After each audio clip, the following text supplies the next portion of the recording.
We are not today, nor have we ever been, a perfect society. We are not today at the end of our learning curve. We're still at the beginning. This is one of the great insights that both Abraham Lincoln and Ronald Reagan had. If you look at all of their rhetoric as leaders, it's all about how we're just beginning.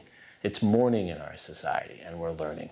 And so we need to commit ourselves to improving who we are as a society. And there are many ways I think we can do that.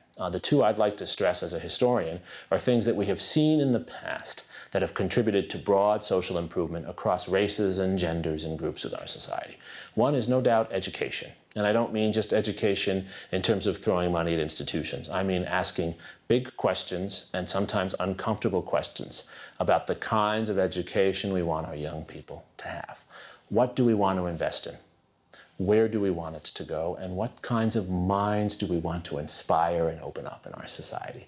Rather than arguing over private versus public and arguing over one institution or another, we need to ask these big questions.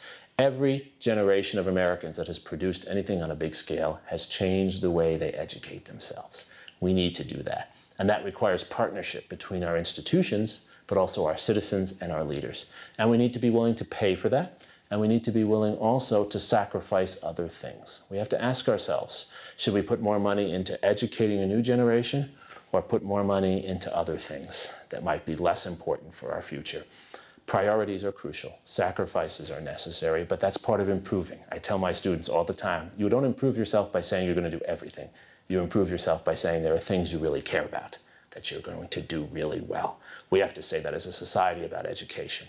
The second area where we have to do this, I think, is in the way we build a rhetoric and a language about who we are as Americans. We need to make a sincere effort as a society to think of ourselves as a society and to cultivate leaders within our society who bring people together rather than accentuating our differences. Again, in history, we have seen both in our society, but the emphasis upon commonality is absolutely crucial, but it doesn't come naturally. It comes from real efforts to improve the ways we connect with one another. And connecting and improving go hand in hand. We need not only to communicate by email, we need more clubs, more ways of bringing people together for common efforts. Alexis de Tocqueville said this very well, the great French observer who came to American society in the 1830s.